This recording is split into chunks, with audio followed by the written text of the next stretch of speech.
Who are you? My name's Aileen. My real name's Al, but truth be told, I ain't from this planet, y'all. Three Films and a Podcast has no claim of ownership on any film footage used in this episode. All film footage is owned in its entirety by the copyright holders and is used solely with the intent of film criticism, commentary, and education under fair use law. And just like every car in Too Fast, Too Furious, this podcast contains spoilers. Enjoy.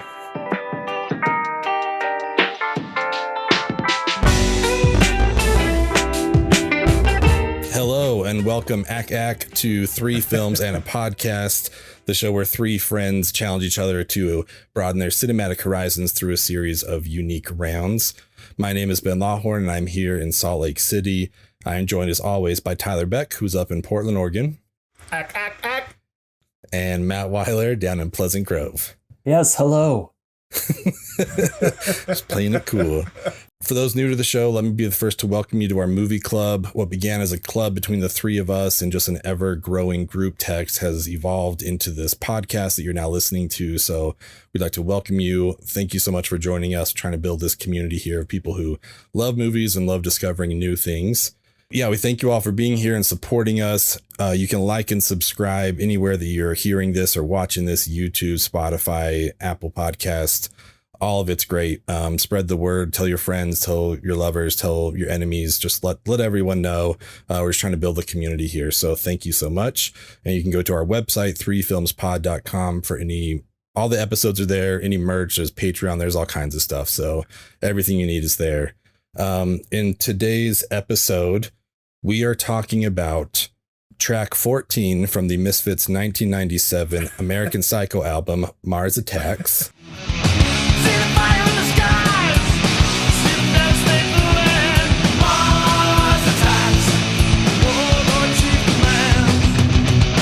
I think. Oh no, sorry. We're talking about the movie Mars Attacks from Tim Burton. I got to change my notes here. This is I am not prepared for this.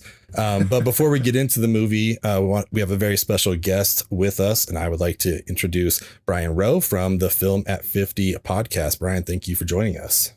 Yeah, thanks so much for having me. But it's real. This is going to be a lot of fun. I'm very excited that you're here. I was excited early on when we put out the notes looking for guests, and you were like on board for Mars Attacks, and you're like, it's the 25-year anniversary. And at the time, I didn't understand the significance of that. And then I was like, oh, that makes sense. I love anniversaries. Yeah, I think that's awesome. Great. I was just going to say, like, tell people about your pod. I mean, it's all in the name, but yeah, let them know about Film at 50.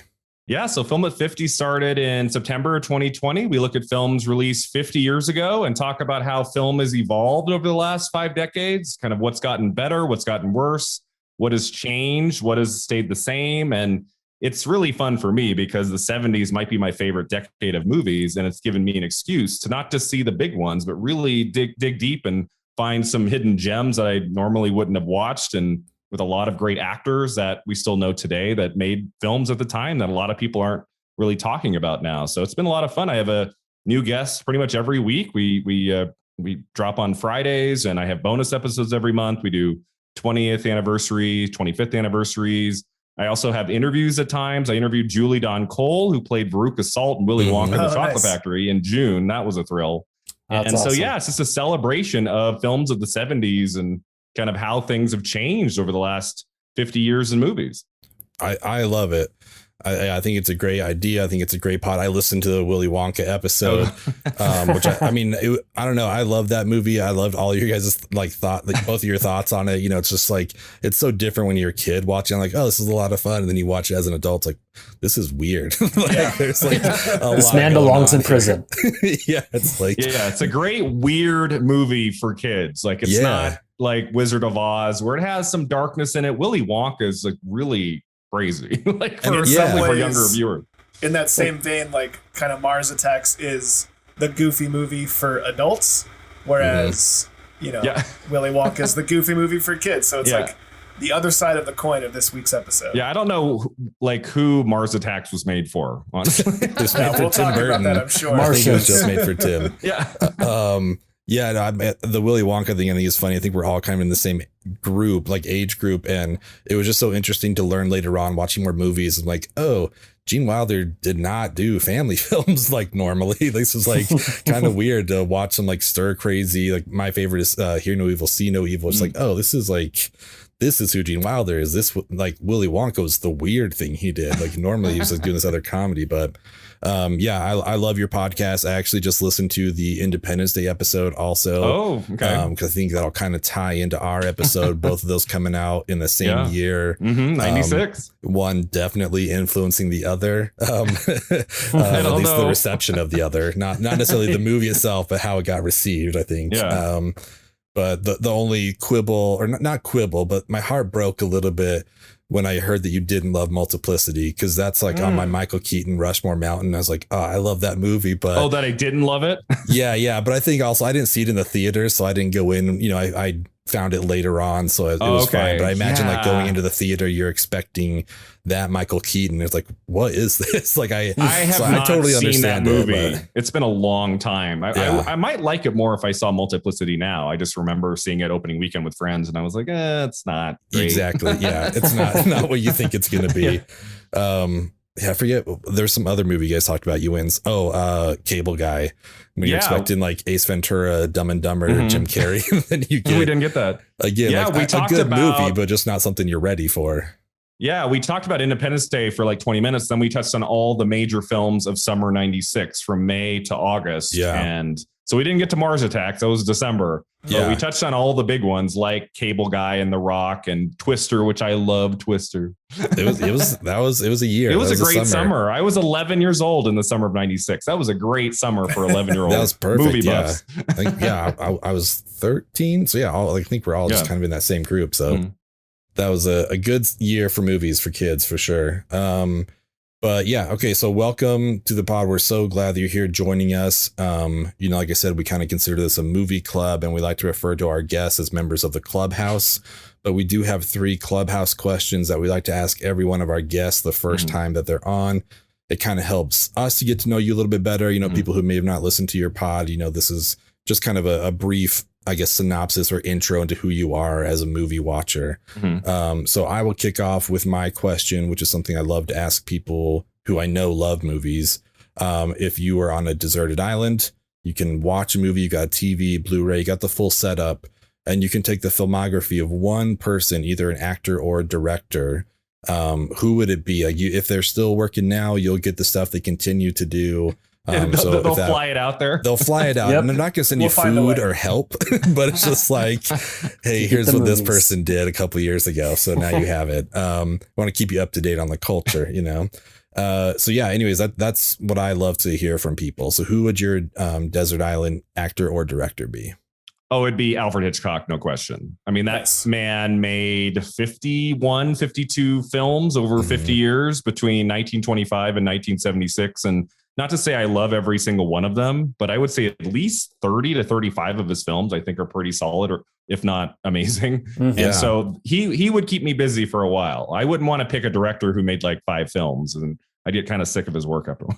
So yeah, Hitchcock is my favorite director, and I would say 7 or 8 of his films are in like my top 30 of all time. I just love his work. Yeah, we did a full Hitchcock round. One of our rounds was dedicated just to watching Hitchcock films. We watched 3 of them. Oh, cool. And I remember when it was over, I was just like, oh man, I kind of wish this round was like 8 more movies long. Because it was we watched, what did we watch? North by Northwest. North by Northwest. Strangers on a Train. Yeah. Vertigo. And Vertigo, yeah. Okay. Yeah. And I just remember wanting to watch, I was like, oh man, I want to watch Rear Window and Rope and all these other ones. And I think we had like discussions in the chat, like, should we become a Hitchcock podcast? We just like switch this over because I just kind of want to watch. We were this close. So close. And I'm very excited. His second to last feature, Frenzy, which is rated R, came out in 1972. So I get to talk about that next year. I'm very excited about that. That's awesome. That's so good. Yeah, his stuff was great. I think it's a great choice. He's a great example of what I think the ideal here, where it is like quantity and quality. Like you said, you get plenty of his stuff, but it's also like, it's good stuff. It's not someone who's just like churning out movies for no reason. Like I watched Rebecca for the first time this year. I'm like, I just wanted to watch it instantly right afterwards. Like, man, this is crazy what this guy was doing when this came out, just how much better he got. So yeah, and he remade one of his own movies. Yeah, The Man Who Knew Too Much, and he's got a variety of just like the best actors of the time with James Stewart and Ingrid Bergman and Grace Kelly and just all these people at their prime in his best work. It's just so fantastic. Yeah, maybe think Cary Grant might be the most handsome person to ever be on film. Like he's notorious, he's easy to look at. That's for sure.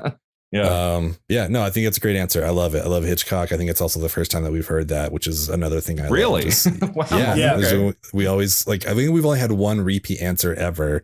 We are also the same as you, September 2020. So we got we began at the same time. But I think it's our first Hitchcock. I think a lot of podcasts started last year. I don't know what was going on. I wonder why. What was there to do? It's so weird. Yeah, I would say the only thing I'd worry about with your pick is you're not going to get more Hitchcock unless they find something in a vault somewhere. So his you run the second risk film. of getting. His second film, The Mountain Eagle from 1926, is a lost film. Maybe they could find it. Oh, there so you'd have some hope, something to keep you going. Come on. I love it. So you mentioned earlier you saw Multiplicity in the theater and were bummed, and Cable Guy in the theater and a long time ago. A long time ago. And so along those lines, I just want to hear about a favorite movie experience, and maybe a movie that disappointed you ended up being funny or fun for whatever reason. But what was an experience, whether it's in the theater, at a friend's house, or whatever, that just really stands out to you? There have been a bunch. The movie experience that I remember just loving at the time, and it was so spectacular, was seeing my first R-rated movie in a theater. Nice. I was 9 years old. My dad took me to True Lies in the summer of 94. Nice. And when Jamie Lee starts dancing, my dad was doing this, like, oh my God, what have I gotten myself into? He didn't shield your eyes. He just shielded his eyes. I can't look at this. I don't think he shielded my eyes, but that was a pretty spectacular first R-rated movie on the big screen. And we saw it on giant screen with a big crowd. And I had seen a couple of Arnold's movies, like I think Terminator 2 I had seen. I think my dad loved Commando, so he made me watch that. Yeah. My dad showed me crazy R-rated movies when I was like 8, 9, 10. He showed me The Evil Dead. He showed me lots of horror films. Awesome. And he loved Arnold. So he took me to True Lies, and I think we saw like a late show too. It was like started at like 10 p.m. And I'm like 9 years old. I don't even know if I've seen a trailer. And it was just like, I was like, I love this movie. I mean, that movie, some of it doesn't hold up very well today, but like the action sequences, it's like James Cameron at his absolute best. Some of those scenes in True Lies are fantastic. The visuals of that bridge over the water, the bridge when she's trying to get out of the limo, even though I asked myself, why can't she just roll off the back every time I watch it? but when he grabs her at the last second, and that shot, which was done for real, that's really Jamie Lee Curtis hanging off of that helicopter for that shot, which today would be CG. It's so ridiculous that was done for real, but it's with the music and oh my God, it's just fantastic. I love it. That's awesome. I have an almost 9-year-old, and I'm trying to imagine watching True Lies with them. But you know what? I'm a Jamie Lee Curtis fan, and that is great. Fan. Yeah, I love her. Halloween's my favorite horror film, and I've been following her career since I was young. I love her work and everything she does. That's great. She's great. Yeah.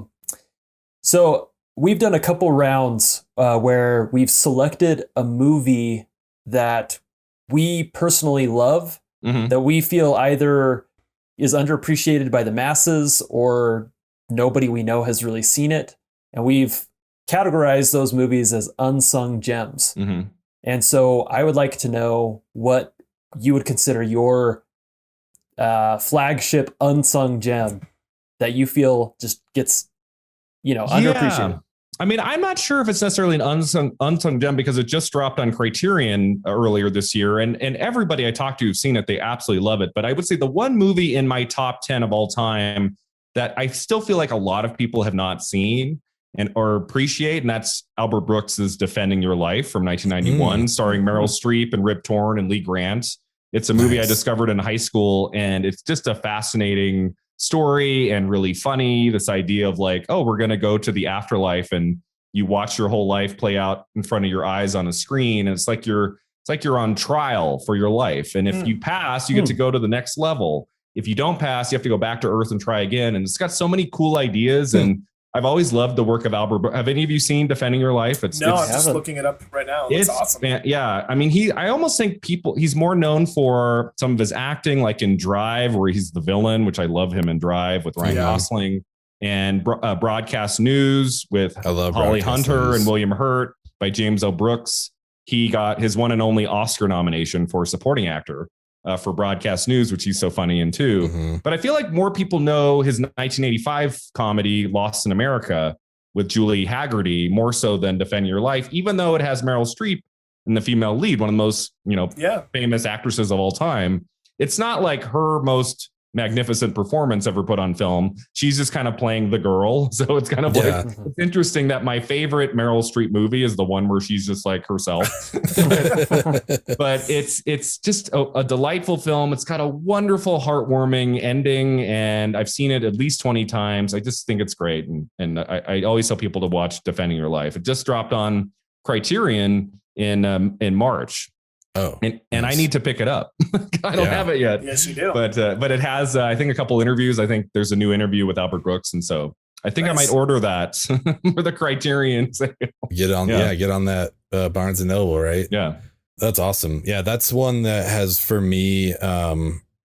My dad recommended it to me, which for the most part, like his recommendations are good, but I just have the instinct of like, oh, I'm not going to watch that. My dad says it's good, But now it's like, it sounds corny. Like when you read the synopsis and you're like, it's a love story. It's rated PG. It's from 1991. And you're like, no, I'm good. Yeah, but like, it really just look past all of that and just give it a watch. It's really great. I really love it. Sounds great. Once I saw Criterion is putting it out, I was like, all right, those guys kind of know what they're talking about. I can probably trust them. So that's awesome. Yeah. Thank you so much for answering those questions. I love all those answers. This is, I think, synonymous between the three of us. Like a favorite thing about the pod is meeting new people and hearing those answers. So thank you so much. Let's shift into the movie here. We are in the middle of our Mars movies round, which Matt selected. And the minute he said that, I was like, Mars Attacks. Like, I think I was like typing it out before he even finished. I was like, I've been wanting to watch this forever. So many of the movies I select fall into this category for me, where it's like, I've been wanting to see it for a long time. It's been in my queue of just like, oh, I should get around to that. And I never have. So when he said this, I was like, good, I can finally watch this. I could have watched it any time, in the last 25 years. So I was Gotta like, have an excuse. all right, now I can finally see it. So, I just like how Mars only exists in the opening credits in this movie. Yeah, exactly. It's like title only. This is not really in any other way a Mars movie. But so yeah, that's why I wanted to see it. It felt like a hole in my Tim Burton, watch-a-thon, whatever. It's like there's a handful of ones I haven't seen yet. So I was glad to watch it for this. But anyways, yeah, that was kind of my reasoning behind it. I'm curious to hear what everyone thought about the movie. Brian, I'm going to throw it to you if you don't mind just giving a little synopsis of the movie and just kind of go into your overall thoughts, what your experience is with the movie. Yeah, so Mars Attacks, this is from December 1996. This is the film Tim Burton made after Ed Wood and before Sleepy Hollow. And this was kind of his celebration, his nod to the cheesy science fiction alien invasion movies from the 1950s. And it's a very simple story, right? Basically, we just get a cast of like 20 plus names and they all have their little stories. And within 10 minutes, like they are invading Earth. They're setting down, and we're just getting to know a little bit about each of the characters in this movie, which it has one of the most astonishing ensemble casts, I think, of any movie ever made. Insane. It's almost too much to handle all of the people in this movie because they're all so good. You almost want like a little bit more from each of them, especially some that exit very early, like Michael J. Fox in his last theatrical movie role of his whole career, which is crazy. Wow. But yeah, I mean, you meet the president of the United States, played by Jack Nicholson. I'm like, Jack Nicholson had to play the president at some point, and I'm so happy he got to do that. Exactly. Right? And the first lady, played by Glenn Close, and you have Annette Bening playing this just like weird, like ditzy spiritual lady of the desert, and so a role that she's never really played before or since. Usually she's the smartest one in the room in any movie, and here she's just like la la la.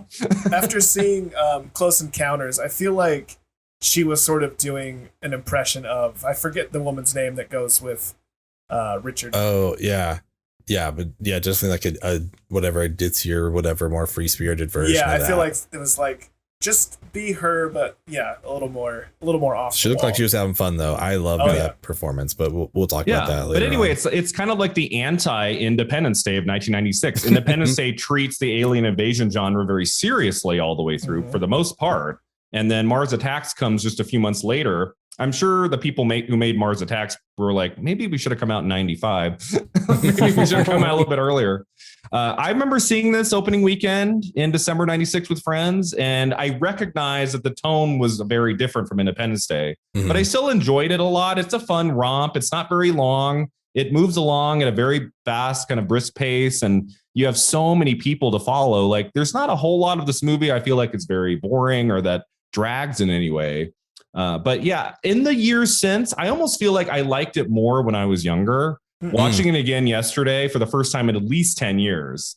I'm just, my issue with the movie now a little bit is like, what is this movie supposed to do for any of us? What is the goal here? It just seems like Tim Burton said, hey, let's get a great cast and make a fun popcorn alien invasion, half comedy, half action movie. I don't know. Almost comedy. Yeah, almost, because it's not very funny. Like, for me, the funniest performance is Jack Nicholson. Like, I think he is doing some great stuff here, and he has a dual role, which is really weird and interesting. We'll talk about. But yeah, I mean, I don't know if it's like the special effects are too good for it to really be like a 50s, science fiction movie. But it's also, they're like still kind of, it's 1996 CGI, which looks today kind of weird. Yeah. And to have them, I mean, I think they talked about, they were thinking originally like they were going to do stop motion and make them look really like the films of the 50s and 60s, but they decided against that. And I mean, I think that would have taken way too long. I don't know, but yeah, this is not one of Tim Burton's best film. I don't know about you guys. Yeah. And it's fun. But it's not much more than that, Yeah, I'd agree with that. And I to the question of like who this is for, or like why they made it. I feel like, scripts get passed around and ideas get passed around, and that's why, we start to see like the same type of movie come out. Like, for a while it was the disaster movie, or the what was that year we had like 3 different like defend the White House movies or whatever. Oh yeah. Yeah, so 2013. This maybe Independence Day was coming down the pike, and they were like, we've got to do something similar. And they just decided to go this route. That's the only thing I can think of. Do we know that? Do we know that because they came out so close to each other, it could have just been a coincidence? I mean, I don't know. Well, it's crazy because like they did the first draft on this, like someone was trying to make a movie about this in the 80s. Okay. And then Tim Burton, like finally, it was just like, I think his clout after those 4 movies he did before, with the Batmans and Beetlejuice, all that kind of stuff. It's like, I want to do this. And I'm like, okay. The thing I don't understand is they say that they didn't know Independence Day was coming out. And I guess now with all the trades and stuff, what everyone's like, this person's rumored to do this in 3 years. And now it's like, how did you not know they were making Independence Day? Like, that seems like such a big movie, but it felt like such a reaction to Independence Day. But I mean, they were both in production at the same time, which is kind of nuts. I think they're different enough in tone though, that you can have both in the same year. I mean, there have been some years where, I mean, even like Armageddon and Deep Impact coming out within a few weeks of each other, that felt kind of weird. Like, those were very similar in some ways. So I feel like 5 months apart, they're different in genre a little bit. Like, I think you can have both the same year in this. For sure. Yeah. I mean, I enjoyed it. I think maybe I would just like kind of turned off my brain to enjoy it. Cause I think if you get critical, it's like, I think you could criticize that it's not funny enough, or it's not like satirical enough. Like, it's like you see what he's going for with the 50s, whatever, like to spoof that, but it's also just not like laugh out loud funny necessarily. But I had a great time with it. Like, I am really glad I got to see it. I'll talk about it later on when we get into our Rushmores, because I just feel like this is Tim Burton just like, here's what I want to do, and I'm going to do it, and I'm just going to make the movie I want for myself. I'm like, cool, man. Like, if you can do that, that's great. Like, more power to you. Like, it's hard to follow up those first 4 that you did, but I think this one was a lot of fun. What were your thoughts on it, Matt? I So I saw this movie when it came out, and I remember seeing the trailers and thinking like, this movie looks bananas, looks like it's gonna be hilarious. And I remember even then, like as a kid, it wasn't super fun. It was weird, which like was okay. And like that was during the age where like you see a movie and like it's your favorite movie, and like it wasn't. And I sort of feel the same now, but I will say, and I'm going to speak out of both sides of my mouth here, it's still worth watching because number one, the cast, and number two, just seeing Tim Burton's creative touch on anything is just worth experiencing. So I still feel like you need to see it. You still need to experience it. There's still like, it's worth seeing, but it's not worth much more than that. Yeah. In my opinion. Yeah, I mean, much like you guys, I hadn't seen this since like, I don't know, 97 or whatever. I saw it when it came out, and I've seen it once since then, but I was a kid. So I don't know how or when. But and I don't really remember loving it too much back then. Like, I thought the aliens were funny, and I still do, like watching them run around in their underwear and be goofy and silly. But like, I think maybe I thought it was supposed to be like a serious alien invasion movie, what with like Independence Day and everything. And speaking of which, I watched this last night, and when it was done, Independence Day was on HBO, so I followed it up with a double feature. Nice. It was very the synchronicity was high there. And you know, like, I don't know, like the tone, like kind of like you were talking about, Matt, was just completely lost on me. And like looking back with the benefit of hindsight, I realized that I just did not get it. And you'd think I would have realized this wasn't supposed to be a serious movie with like Jack Nicholson doing his best Macho Man Randy Savage impression. Sarah Jessica Parker has her head sewn to a dog.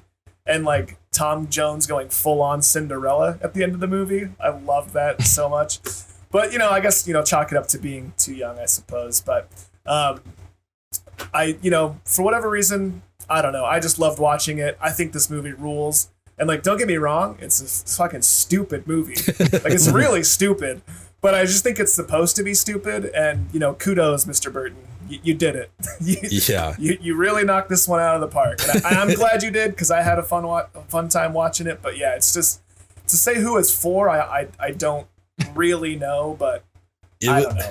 It was fun watching like some of the interviews he did in preparation like of this movie coming out, because I think he was just so excited. You know, he got to make the thing he wanted to make.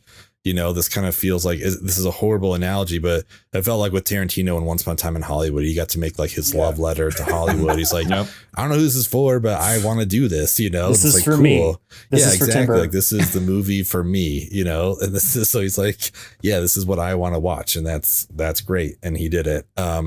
It is super campy. My girlfriend, Ashley, we were watching it together, and I think she put it perfectly where she said, this is like Tim Burton doing John Waters, basically. I'm like, yeah, if I like watched like a Tim Burton Hairspray movie, like, yeah, this is like kind of set, could have shared sets, I think, you know, this is all kind of the same thing. But it just struck me because this movie is so colorful. I think when we think about Tim Burton, we think about kind of like the goth, Hot Topic, you know, like just moody, whatever kind of stuff. But this movie to me was just like arguably one of his most colorful ever. You get the houses at the beginning of Edward Scissorhands, obviously, and in more recent times, like his Alice in Wonderland stuff. But even that's kind of like a muted, colorful. Yeah. And I just thought that was so interesting. We just talked earlier about, you know, we went over Hitchcock. We also talked about Kubrick and Spielberg, and just kind of like, we, you know, refer to them as like the Spielberg isms. Like when you're watching a movie, like, oh, this is his thing. And as far like the color palette just didn't seem like Tim Burton to me, but everything else did, which I thought was awesome. And I just kind of want to talk about that. There are these directors who have these aesthetics like Wes Anderson stuff where you're watching, you're like, oh, I know whose movie this is. And outside of the subject matter, I don't know, just on looks alone, be like, oh, this is a Tim Burton movie. But I did have a great time with it. But I just kind of want to have a general conversation about, you know, all of us and our experiences with his filmography, and just, yeah, I don't know, just kind of understand what his aesthetic has become, you know, and what we understand it to be. I'll throw it to you, Brian.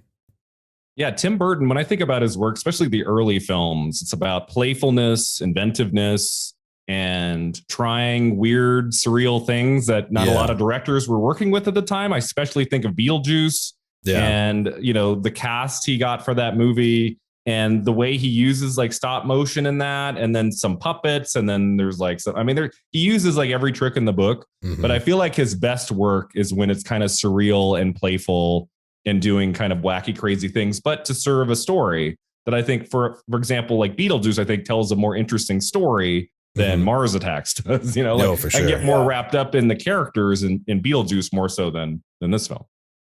Yeah, I think it's really interesting along those lines how he can balance horror and whimsy.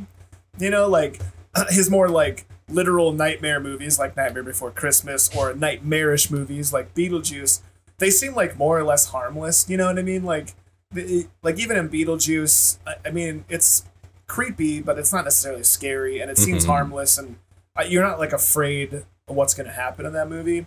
Whereas like, you know, a movie like Pee-wee, and to be fair, I haven't seen Pee-wee in a pretty long time, but it used to terrify me. Like, that movie was so scary to me. It's like some sort of like fever dream, you know? Yeah. And, you know, so I just think it's interesting. Like, you know, the story of Pee-wee seems like harmless and silly, but it's like, I don't know, it's really scary. You know what I mean? Or like, I don't know. So I just think it's interesting how he can kind of balance that, and it can teeter one way or the other.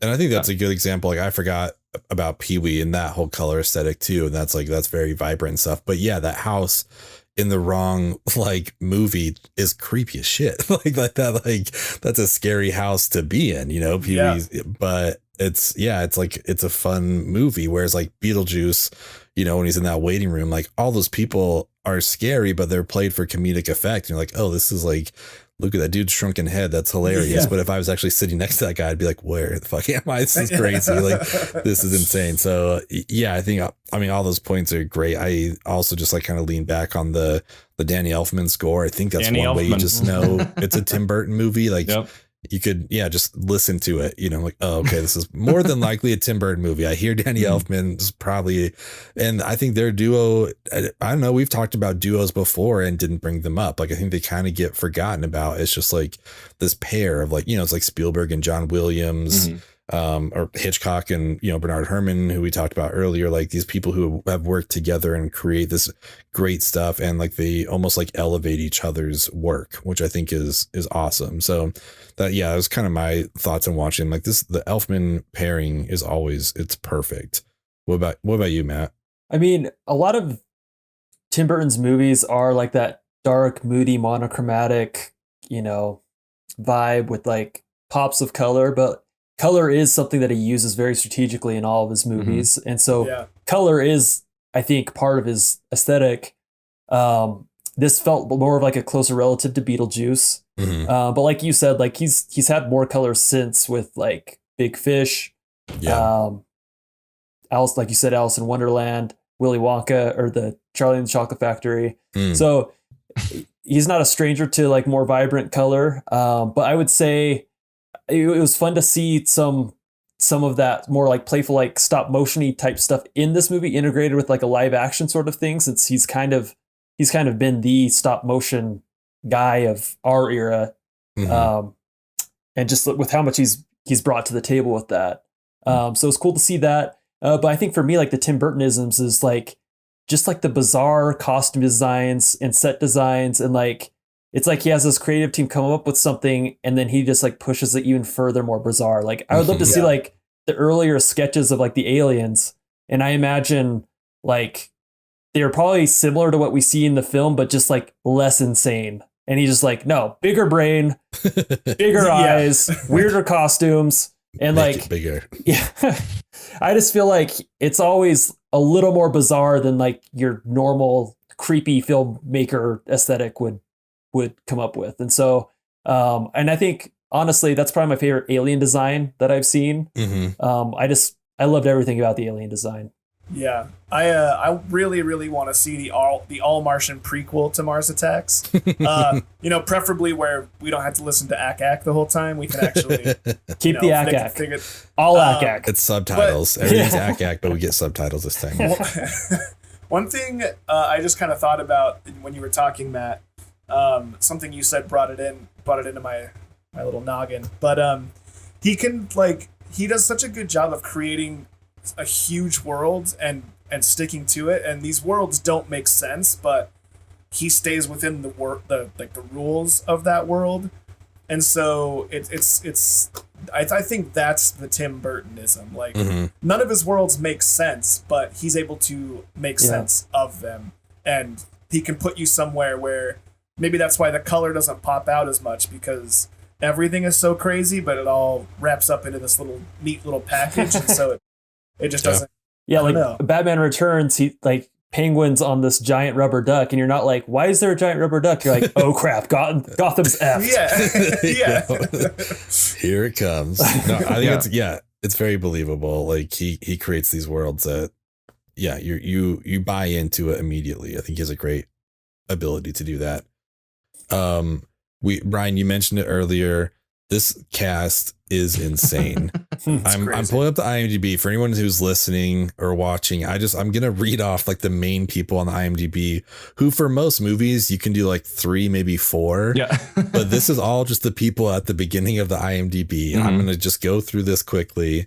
So we have Jack Nicholson for no reason in 2 roles, like doing some Peter Sellers light thing. How did we get so lucky? I loved it. I love the Vegas dudes. What did we do to deserve this? Someone owed Jack a favor. It was so good. I think Warren Beatty was supposed to play the Vegas guy, and he pulled out of the movie, and then Nicholson ended up just doing both. He's like, now I'll do it. I love it. Yeah. It's like, we got Jack. Let's just have him do both. I think that's awesome. So Jack Nicholson, Pierce Brosnan, Sarah Jessica Parker, Annette Bening, Glenn Close as the First Lady, Danny DeVito as Rude Gambler. He gets top billing like on the posters. His name is across the top.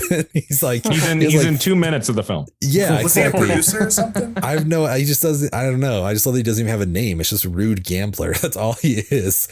Martin Short, Michael J. Fox, Rod Steiger, Tom Jones. Like, what? This was so amazing. Like, they're like, look, if it's going to be a Vegas movie, we have to have Tom Jones. You have to. If you can't get Siegfried and Roy, get Tom Jones. Like, Tom he's Jones actually pretty great. good. I think he's pretty good in this. Tom Jones. He's a good actor. I liked him. No complaints. I mean, honestly, he was more whatever, quote unquote, natural than Jim Brown to me. Like, he was like, but I mean, he's a performer, whatever. That makes sense. But I loved them both. Lucas Haas, Natalie Portman. Jim Brown just mentioned. Tim Burton's girlfriend at the time, Lisa Marie, who played like the alien. Pam Grier, and then just like a very young buzz-cutted Jack Black. Like, it's insane. Like, and Christina Applegate. Yeah, that's right. She's not even on the front of the IMDb. Barely in the movie at all. Yeah, she's not even on here. Like, this cast is crazy. Like, whatever you want about the movie to think about it, that's fine. But it's just like, I think this is arguably one of the best ensemble casts of all time. It's like, deep. I can't imagine. It's so deep. I mean, we've talked about him before, like Knives Out. Speaking of Jamie Lee Curtis, that's a great cast. But like, I feel like you have just as good of people here, and you also have like Tom Jones and Jim Brown and stuff. Like, it's kind of nuts how big and great this cast is. Apparently, the first script, they had like 60 main characters in it, so they had to cut it down to like just over 20. But that's still, what were they thinking? I don't know. They quoted the first budget at like 260 million, and they were just like, go ahead and shave off 200 million, and then you can have 60. Let's cut Pauly Shore and Brendan Fraser out of this movie. Yeah, we got to get these guys out of it. If that's true, if they cut those two out, I'm No, they would have been great. But I guess it went up to like 100. But that's when they're doing stop motion, and it was just gonna be cheaper to CGI. So that's why they went to ILM and dropped it down to, I think the total eventually was like $80 million.